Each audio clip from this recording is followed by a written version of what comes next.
दैनिक बहुजन सौरभ, बहुजनों के सांस्कृतिक तथा सामाजिक आंदोलन का मुख्य पत्र। नमस्ते, जय भीम। मैं एडवोकेट डॉक्टर सिद्धार्थ कामले, दैनिक बहुजन सौरभ का मुख्य संपादक। आज हम एक विशेष विषय पर चर्चा करेंगे।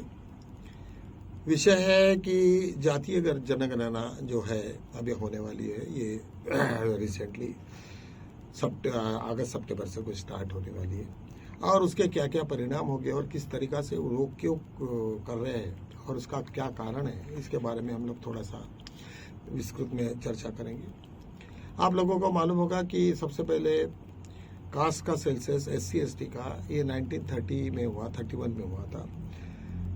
तब वो ब्रिटिश का जमाना था और उसका पूरा का पूरा कितना परसेंट है वगैरह वगैरह सबका सब आइडेंटिफाइड था। लेकिन अनफॉर्चुनेटली OBC का कैटेगराइजेशन हुआ नहीं था। सबसे पहली बार OBC का कैटेगराइजेशन जात का पूरे कितने कौन सी जातें उसमें आती है, सब कास्ट कौन सी आती है, उसके लिए कमीशन बैठा था जिसका नाम है काका कालेलकर कमीशन। 1939 में मेरे ख्याल से 51 में उसका कॉन्स्टिट्यूट किए गई, 53 में की थी और उसका रिपोर्ट 55 में आया था। काका कालेलकर ने जितनी भी कास्ट थी जो OBC के अंतर में आती थी, वो उनको आइडेंटिफाइड किया और एक अपना अच्छा रिपोर्ट बनाया कि उनका स्टैंडर्ड क्या क्या था। उसमें मुख्यतः ये बातें थी कि उनका ड्रॉप डाउन, मतलब बच्चों का एजुकेशन कैसे उन्होंने छोड़ दिया, कितने कब से छोड़ा है, उनका पर कैपिटा इनकम कितना है, एग्रीकल्चर लेबर्स में कितने हैं, फीमेल्स कितनी है, मेल कितनी है, कितनी फीमेल्स प्राइवेट इसमें काम करती है, कितने लोगों के पास में कितनी जगह है, उनका एजुकेशनल स्टैंडर्ड क्या है, आर्थिक स्टैंडर्ड क्या है, उनका हर चीज़ों के तरफ में उसको कुछ तो भी 12 मार्क थे, 1-1, 2-2, 1-1, 1.5 आधा ऐसे करके मार्क्स थे। और उसके टोटल आने के बाद में उसको कम से कम उन्होंने कहा कि भाई ये कास्ट तुम्हारे अदर बैकवर्ड कम्युनिटी में समाविष्ट करनी चाहिए। ये सब होने के बाद में काका कालेलकर ने के ऊपर में इतना प्रेशर आ गया। नेहरू का जमाना था 1955 में, और उस वक्त RSS भी उतना ही एक्टिव था, क्योंकि सबको मालूम होगा कि RSS का कोई निर्मित आज नहीं है। ब्रिटिश जमाने से जब से हुए तब से वो उनका इंटरफेरेंस पूरा पॉलिटिक्स में था, और उन्होंने काका कालेलकर के ऊपर में शायद प्रेशर मारा या क्या हुआ, नहीं, हमें तो नहीं मालूम, इसका अभी प्रमाण भी नहीं दे सकते हम लोग। लेकिन काका कालेलकर ने जब अपना रिपोर्ट सबमिट किया तब उसमें लास्ट आखिरी में लेटर लिखा लाइन में कि इस रिपोर्ट से मैं सहमत नहीं हूँ।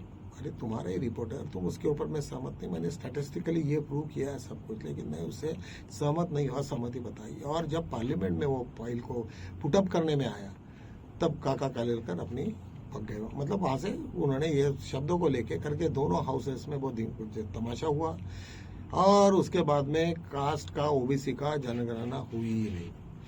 ये जाके जब मंडल कमीशन का रिपोर्ट आया तो निश्चित रूप से उन्होंने जो कास्ट है वो ज्यादा से ज्यादा कास्ट को उन्होंने इन्वॉल्व किया, और उन लोगों का पूरा काफी बड़ा स्टेटमेंट आया और वो पार्लियामेंट में उन्होंने प्रोड्यूस किया, और उसके बाद में OBC के आइडेंटिफिकेशन हुआ। लेकिन उसका इम्प्लीमेंटेशन कई सालों तक हुआ नहीं।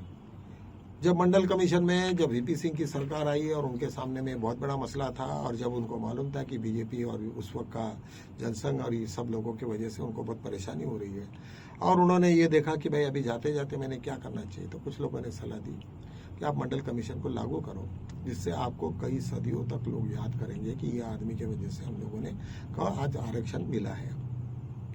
जब वो मंडल कमीशन का उन्होंने इम्प्लीमेंटेशन किया तब उन्होंने वो सबका सब सुप्रीम कोर्ट में उसको चैलेंज किया गया।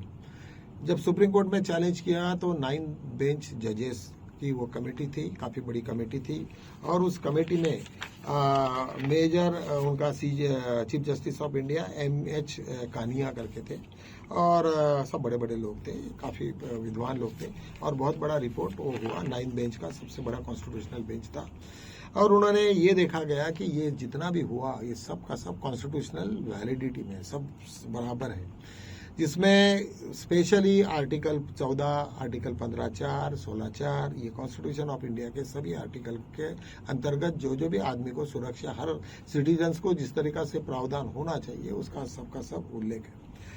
करीबन मेरे ख्याल से उनका ये SC ST और OBC का जो प्रमाण था वो मेरे ख्याल से 85 के पास में आ गया था।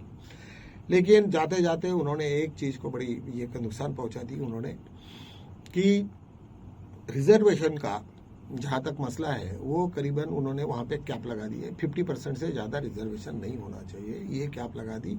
और उन्होंने अपने आप को एक उस वक्त सुप्रीम कोर्ट का जजमेंट आया, उसमें बहुत सारे चीज़ों को ये किया गया। उन्होंने SC ST को भी उसमें लपेटा गया क्रीमी लेयर केस में, और उन्होंने कहा कि भाई SC ST के भी लोगों को एक पर्टिकुलर स्टेज के बाद में उन्होंने भी इसी तरीक़ा से होना चाहिए।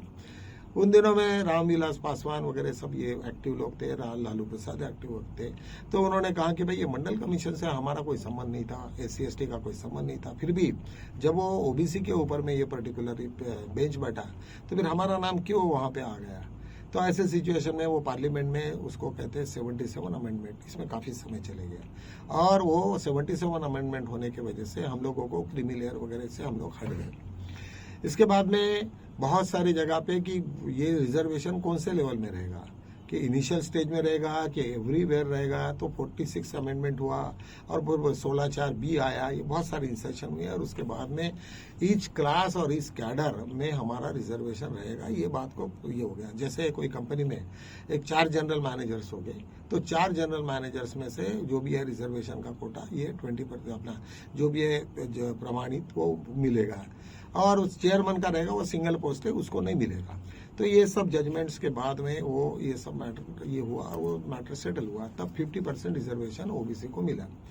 ये प्रावधान होने के बाद में भी कई सालों तक OBC को नींद ही नहीं खुली, क्योंकि ये OBC का जो मूवमेंट था वो माननीय कांशीराम ने उसको उठाया था। और दलितों ने बहुत ज़्यादा OBC को हेल्प की, लेकिन उनको समझ में नहीं आता था। बहुत बार उनको यही कंफ्यूजन था कि इससे हमारा बहुत सारा नुकसान होगा।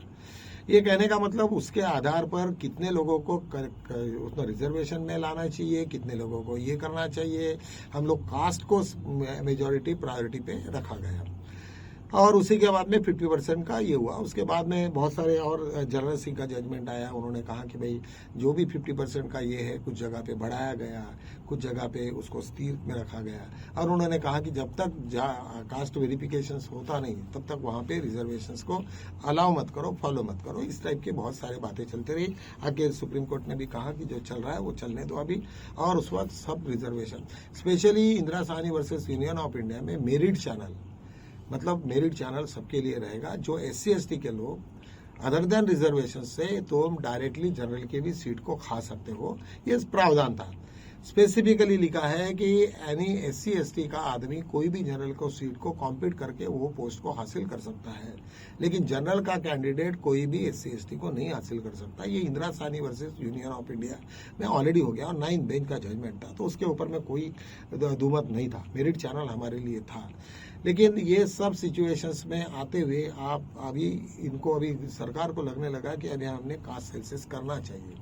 अभी ये किस रूप में करेंगे, क्या करेंगे, अभी तक उनका ड्राफ्ट आया नहीं है, कुछ नहीं है। लेकिन स्पेशली उनका टारगेट है कि स्पेशली महार कम्युनिटी हमारे यहाँ की जो बुद्धिस्ट हो गए बाद में, तो उसके ऊपर में हमने क्या लिखना चाहिए, हिंदू जात लिख के धर्म बौद्ध लिखना चाहिए या और क्या लिखना चाहिए। तो हमारे यहाँ पे बहुत सारे लोगों ने, स्पेशली हमारे मिस्टर वैद्य साहब हमारे चीफ जस्टिस थे, तो न्यायाधीश थे, वो उन्होंने अपना 2-3 आर्टिकल्स भी आए दैनिक बहुजन सौरभ में, और उन्होंने कहा कि भाई आज के सिचुएशन में हमें ये देखना है कि हमारी संख्या एकदम से कम नहीं होनी चाहिए करके हम लोगों ने अपनी जात को महार लिखो, क्योंकि हमारा महार का इतिहास था और हम लोगों के साथ में वो हम लोग वहीं से ये हुए, और हमारा धर्म बौद्ध लिखो। ये सबसे सुविधाजनक ये था। उसमें कुछ लोगों ने ये तक ऐतराज किया कि भाई बाबा साहब ने हमें बुद्ध धर्म की दीक्षा दी, तो हमें अभी महार क्यों लिखना है। ये सिचुएशन इमोशनल की नहीं है।